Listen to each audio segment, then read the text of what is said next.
Good day, everyone. Welcome to an episode of Leaders Podcast.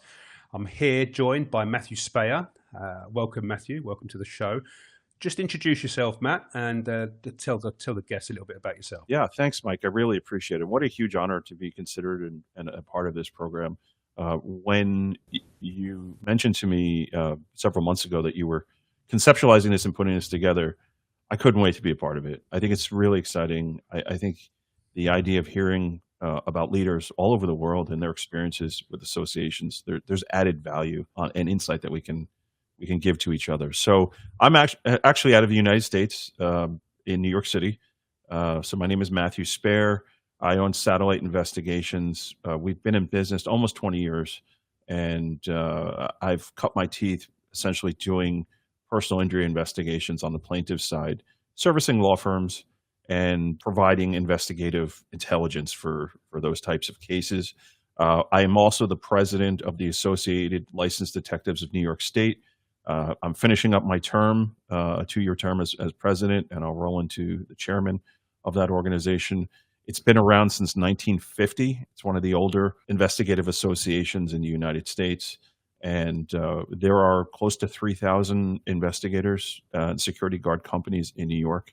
And we offer support to those individuals that are out there, both through networking and helping each other fill job orders and things of that nature, and just having a meeting of minds. And most importantly, we have a lobbyist that we employ to protect the rights of investigators in the state of New York to make sure that we're able to do all the cool stuff that we tell everybody at cocktail parties that we're able to do. Good stuff. Thanks, Matt. Thanks for the introduction. So talk to me a little bit about your term as president of Aldenies and your commitment to your state association and how that shaped, let's say, your involvement within the intelligence and investigation industry.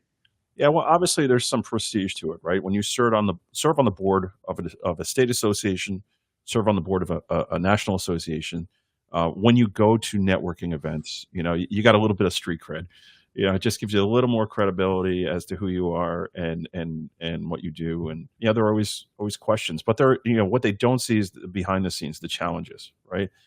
And what's interesting, and I've served on that board since I think 2009, and I worked my way up as like a secretary, first vice president, or I started off as a regional director. And what you don't see is the behind the scenes of back and forth, right? So what you have is you've got a conglomerate of business owners in the investigative community that are all type A personalities, right? Everybody's got an idea of how things should get done because we're very successful at what we do.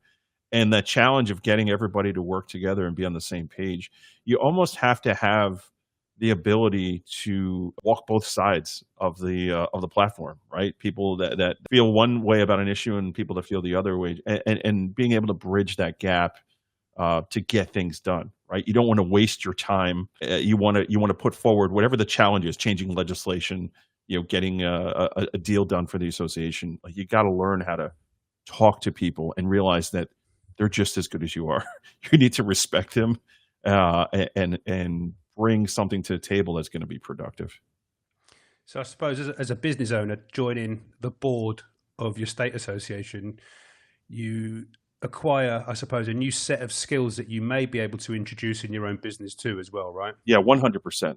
So during those back and forths, you develop relationships with people, right? Now, these people become people that in the industry that may not necessarily be in the city that you're in, because if it's a state association, it's covering all the state. So when you have work that comes in different areas, the benefits are I've developed a relationship now with this particular individual. I know they don't have 3 heads. I know they're probably pretty good at what they do. I can then give them work. And you can also discuss how to do certain things, right? How do you do this? How do you run your business this way? What do you do with your billing? Do you accept credit cards? So different things that you can pick up, you can glean from those relationships of being involved on a board. You basically learn how to run your business better, more efficiently, or maybe see what the latest trends are out there. You're having that open dialogue between each other. It's a huge benefit in business growth. Yeah, I agree. And also the differences in characters around the board as well. challenging yourself sometimes with Yeah. individuals that maybe don't think the same way you do, and that's Yeah. generally a lot of the clients that we have as well, right? Don't think the same way we do. So you're Yeah. putting yourself. And there's always, like in New York in our state association, once you served as president, you're a board member for the rest of your life. As long as you're paying your dues, you have a vote, to say. So like our board discussions can get quite large. Being around since 1950, I think we have a past president on our board that served our association like 1990s, right? So you're getting the benefit of somebody who's a little bit long in the tooth. He's been around for a while, kind of knows, have seen the comings and goings, and it's good to be able to refer to that elder statesman or women. We have had women presidents in our association as well, on how they've tackled certain issues and just benefiting from the knowledge of the industry. Thanks, Matt.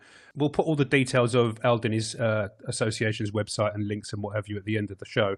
Could you tell us when the next event is for Aldini's, or the next gathering? Well, we just had our big shebang. Our Person of the Year was last week, where we had honored a fallen detective from NYPD and a retired lieutenant from Buffalo, New York, who was retired off duty, and he stopped an active shooter event, but unfortunately lost his life. So that was our big event. We do that every 2 years.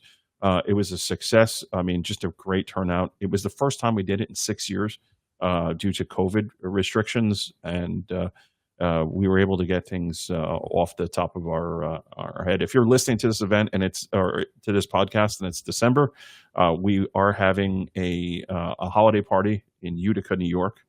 We wanted to do something for our upstate members who were not able to get down to Long Island where our event took place. So you're more than welcome to contact me offline here for the details on that if you're in the New York State and you want to come check it out. And then we'll have our meeting at the end of January, our next meeting. And that's probably going to be in Albany, New York, which is the capital of New York State, where we're swearing in our new board members. So yeah, if you're in New York State and you're interested in attending, please reach out to me. Brilliant. Thanks, Matt.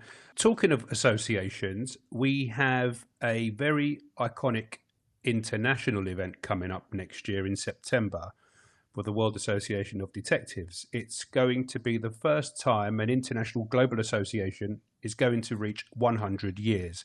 All lights, all eyes, everything on WAD next September. It'll be in Chicago. Tell me a little bit about the advantages of being connected to an association like the World Association of Detectives with, I think the membership is around 1,000 members in just over 80 countries around the world. Yeah, that's a great question, Mike. And it's something that I didn't realize how valuable it was till A, I joined the association, and B, I actually started attending the events, because you can't do one without the other. And this is my thought process on WAD, right? So I've been a member, I think, since 2017. So I've got a few years on, not as many as some of the other ones. But I remember I was flipping through PI Magazine, and I saw an ad in there. I said, you know what? I got to start joining more associations. I got to be a part of this, and put my application in. And then I started meeting other members at just other events, right, around the United States, different conferences. I started bumping into fellow WAD members, and again, you've got that networking aspect of it, where you're building relationships. So, well, how does this come in handy for a guy that works out of New York State that pretty much does personal injury cases, right? Where's the value? Well, the value is now I can represent my clientele internationally, right? So they're always going to have a client of theirs that goes on vacation somewhere, right? So that was the first hit I had with WAD. I had an individual who was on vacation in Rome, and they had a motor vehicle accident. And I needed somebody, simply get the police report of what happened. So my client calls me up, says, do you have anyone who speaks Italian? I said, okay, can you be a little more specific? What exactly are you looking for? Yeah. And they're like, my client had an accident in Rome and we need to recover this. I said, how about if I got you a local investigator in Rome that you can deal with directly, who speaks English and Italian, and who's able to help? He goes, you could do that? I was like, yes, I can do that. Like, I'm a part of this international association, and I gave him the whole spiel and all that. And he's like, wow, that's amazing, right? So we were able to handle it that way, right? Then it starts creeping out for some other instances, right, where you've got business deals that go bad, or Airbnbs where incidents have taken place and are looking to identify it, right? So like we always say in the business, never say no. When a client calls you for a certain job to be done, don't poo-poo it and turn it away. Network, find your capabilities, the people that can assist you to handle these particular job assignments, and then outsource it to trusted individuals, right? And that really hit another level when I started actually going to events. And the way I looked at it is, wow, it takes a commitment to go around the world to different associations. I think that Stockholm was the first one I wanted to go to. Unfortunately, I just my timing wasn't right and I couldn't make it. But I made it a point, and I think Aruba was the first one that I went to, which I had the honor of actually speaking at that event too, which was pretty cool. A huge honor, actually. And I was amazed. The first night I was there, I sat down with a guy who European investigator. I think he was actually from Sweden or around that area, and just having that conversation with him on how he does what I do, my everyday job, in another country, and what are the challenges of that, and how do you get work done? And it was such a fantastic dinner experience. I think it was like 40 or 50 of us were there, and I felt like Alice in Wonderland, like just twirling around, going, "Wow, this is amazing." I'm meeting all these crazy people, and the other thing too is like my thought process is, if somebody can afford to go to all these events, they're probably pretty good at what they do, right? So they're going to be a crack investigator, right? Because if they were not successful, they would not be able to go to these different events around the world, because there is that walking away from your business for a couple days, a week or so, and you're now not earning because you're not there. So if you're a mom and pop, a solo shop, like it's a double hit. You're spending capital to get where you're going, and then you're not making anything back to be a part of this thing. And if you are a mom and a pop, I still encourage you to come and do this, because you will grow your business exponentially. Like the benefits you'll see from just networking and being able to handle those things will go well and beyond. But it's been amazing actually being a part of WD. Really, just an honor. Yeah, completely agree with you. Leveraging international relationships to expand your network and your knowledge, right? Yeah. Create these strategic partnerships with other experts all over the globe. So that's the 2nd to the 5th of September 2025, and it will be in Chicago.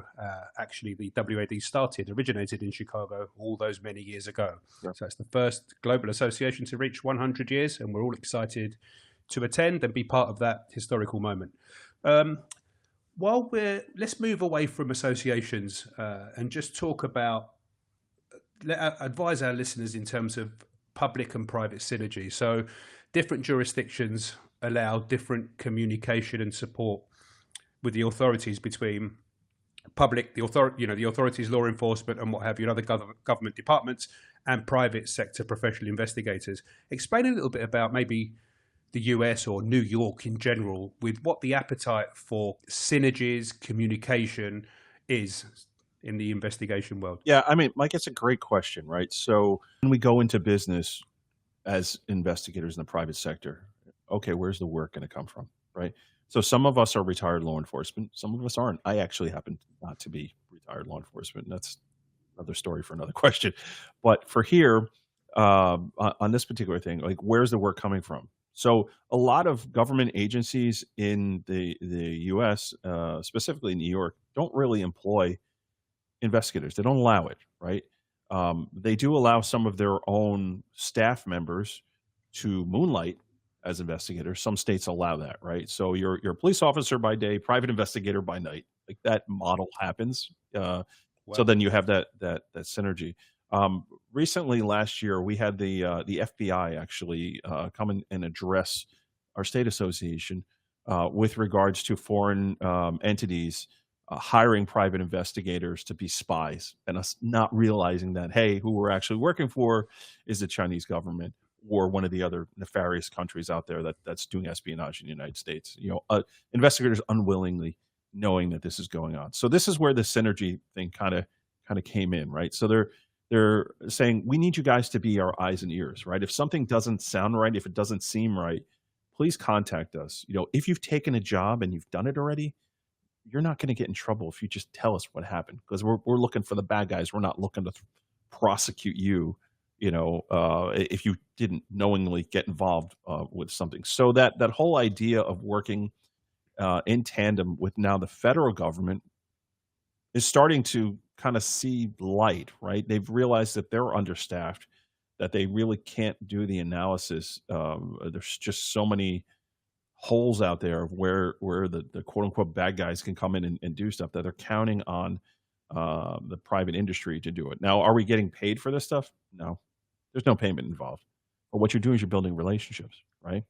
I now have in my Rolodex the telephone numbers and emails of several high-ranking FBI officials, that I know that if I need to bounce something off them or if I have a question about certain thing, I've developed that relationship now because I'm assisting them in trying to meet their goals. So sometimes it's bigger picture. You can't think about the bottom line. It's building those relationships that's important. Hugely important. So there is some appetite for public-private synergy. You see that in New York and throughout. Yeah, it just looks different. Yeah, it's not what you would think it is. No, I understand. That's great. I wanted to talk about some challenges as well now, especially for some of the younger investigators coming into the industry. You said yourself you're not from a law enforcement background, but yet you ended up becoming one of the industry leaders, being president of the State Association, which is made up predominantly of law enforcement or ex-law enforcement. Talk to us a little bit about some of the challenges younger, and I see this more now where the industry 25 years ago was filled with mixed military or ex-military intelligence and law enforcement flooded into the industry as doing 20, 25 years for the public sector and then operating and starting out in the private sector. Now we're seeing more and more younger investigators coming through the ranks and developing careers, establishing careers from a younger age. Talk to us a little bit about some of the challenges and opportunities that, the younger investigator may face in the industry. Yeah, I mean, for me personally, when I started my career, I wanted to go into law enforcement. Unfortunately, for budgetary reasons, pretty much every agency was on a hiring freeze, and I had to fend for myself. So when I came onto the board at Aldenese, I was probably about 4 years in business. So if you want to call me young, I'll take it. Yeah, I was younger. We'll put it to you that way, right? And being on the board with made up of members that were primarily former law enforcement, right? That was a lot for me to have to overcome, right? But it was exciting. And how did I overcome that challenge? I was present. I was going to the meetings. I was serving. When anyone said, "Hey, can somebody help out doing this or do that? Can you call this member? See if they'll renew, membership drives, things like that." Whatever the tasks were, I understood that I was the new jack there and I needed to kind of prove myself. And what I did is I built credibility, right? So as I'm building credibility with the rest of the board members, the next election, because we hold our elections every 2 years. Oh yeah, Matt's a good guy. Let's move him up, right? So after serving a couple terms as a regional director, I became secretary, right? And as I was secretary, now I'm the right hand man to the president, right? And I would have these one-on-one meetings and get mentorship, right? So that's the other thing, right? As you're serving on a board, you're being mentored by some of the best in your state, right? And you're learning how to do things the way they do things, and you're building that trust factor, right? So I actually ended up doing, I think, at least 2 terms as secretary, maybe 3. It's all a blur right now. But for one reason or another, I was asked, because I'm doing such a good job, to hang on. And, my own personal desires of moving up in the association, I essentially had to put on hold for the betterment of the association, right? Sometimes it's not about what your personal goals are. You have to understand it's for the what's best, right? And I've come across that as president. I've made several decisions that I hated making. Personally, like, I disagreed with everything that decision was about, like morally and like it was offensive to me almost. But I knew it was the best thing for the association because I did not want to create waves. I did not want to, basically send us down the rabbit hole of back and forth. And I'm going, okay, I'm going to have to bite my tongue here. And so many people have come up to me and said, wow, one of the things about your presidency that we'll remember is just your calmness and your ability to solve problems and not get into that back and forth with some individuals that may have been baiting me to just a power struggle. Like I said, the type A personalities, and it just may not be a personal attack, but it may be more of like just a personality, right? I know what's best. I'm a former president, or I've been on this board, or I'm former law enforcement, and just basically having to navigate through that is a challenge. But you always got to look for like what is in the best interest of the association that you're serving. And as a newer person who maybe hasn't served on a board, like you can really elevate your position in the industry by surrounding yourself with these great minds. But it's not always going to be a cakewalk. There are challenges, and I know with WAD now you're talking about different countries, different languages, and let's take that politics to like a whole nother level. But that's challenging. And if you have a love for the association, if you have a love for the industry, it's a challenge that you want to put on yourself, right? Completely. I remember serving as chairman for the WAD for 3 years, actually. And the board's quite big. It's about 30 members, and they're from different jurisdictions, ethnic backgrounds, different values, different objectives. And the United Nations. Everybody got a translator in front of them or doing whatever. That's what I first think of when I see the boards for WAD. And I've sat in as a non-board member. They allow you to do that, right? And I'm like, let me check this out and see what's going on. And it's impressive. It really is. I just wanted I want to get a takeaway for the young guys that potentially are watching this, because I think what we're trying to do with leaders is to get all of the guys in the sort of private sector that have reached that leadership position, provide some wise thoughts, comments, input. And to a certain degree, when you're listening to this podcast on your drive to work or on a surveillance job or wherever you are, I want it to try and maybe be a little bit of a mentoring program over time, where you pick up snippets from different professionals around the globe, and it enhances your personal development. So hit it home with a couple of specific points for the young guys coming into the industry. What would be your leadership advice? Yeah, I mean, there's honor and service, right? The first thing off the top of my head, right? Dedicating your time for the betterment of the industry. I mean, it doesn't get better than that, right? Always leave things better than when you got there, so you're trying to advance the cause. I would say if you're off to starting your business, and for some of us it's our second career, right? We've had this 20-something year career in law enforcement, and now we're starting up again. Or it may be a younger guy or girl who's just getting out of school, that went to school for this stuff, and they say, now what? Where do I get started? So I would say get involved, right? Join your local association, join your national associations, and then join your international associations, all three, and then be involved. And what does that look like? Does that mean going to the events? Absolutely. Volunteering? Consider it if you can, and understand that it's okay. It's okay to step away from your caseload a bit and to volunteer and be a part of this, because at the end game, the benefits of growing your business and being able now to go back to your clients and saying, you're having a marketing meeting, right? You're like, why should I do business with you? Well, look at the stretch that I have with these different organizations that I'm a part of. My clients love the fact that I'm the president of my state association. There's prestige behind that, right? Yeah, there's nothing more honorable than service, right? Dedicate your time to this industry. It will come back tenfold, and you will be amazed how quickly your business grows through your relationships and the experience you gain through mentorship. Brilliant advice, Matt. Couldn't agree more.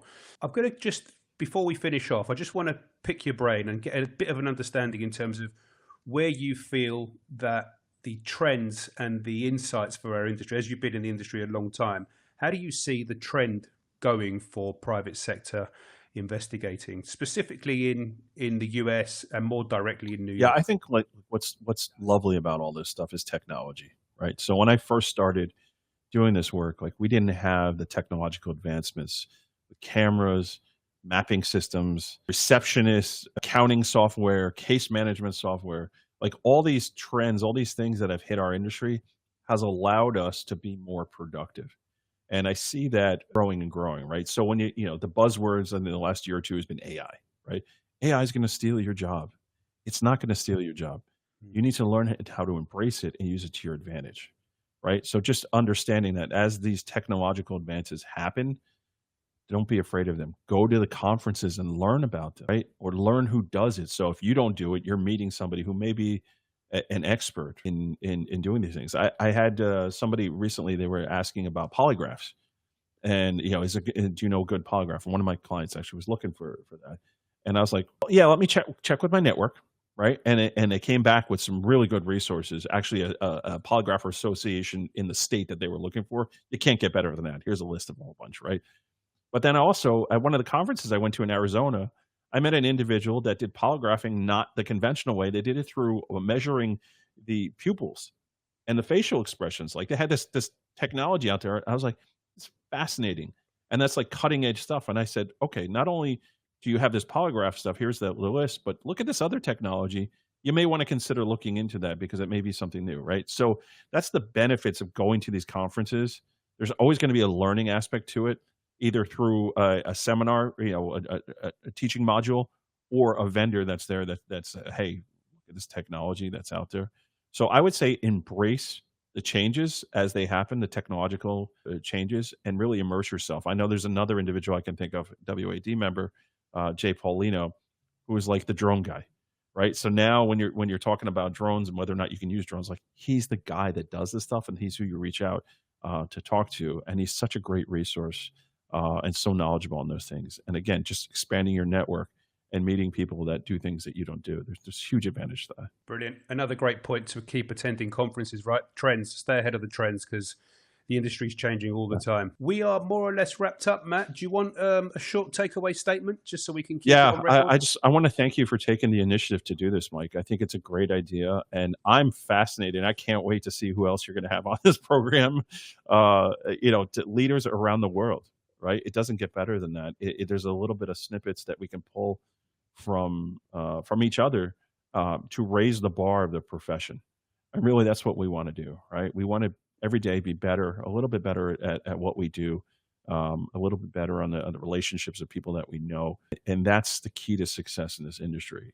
Just not so much the work you do yourself. It's all about relationships, right? The relationships you have in this industry will build out. So, Mike, I want to thank you for really taking the initiative and having the passion to go through and do this. I consider you to be a mentor to me and somebody I really look up to. And the time we've spent together, aside from this podcast, it has been so great for me. So, people, find your mentors out there. Find somebody who's better at it than you are, and learn. That's what I'm going to leave you with. Brilliant. Thank you, Matt. It's been an honor having you on the show. I hope we can provide some valuable input to listeners around the world. And thank you once again, Matthew Spaier, Satellite Investigations podcast host as well. President of Aldenese, or just moved to chairman from this year, and an all-in-out well-known entrepreneur. Thanks, Matt Spaier. Take care. See you all soon.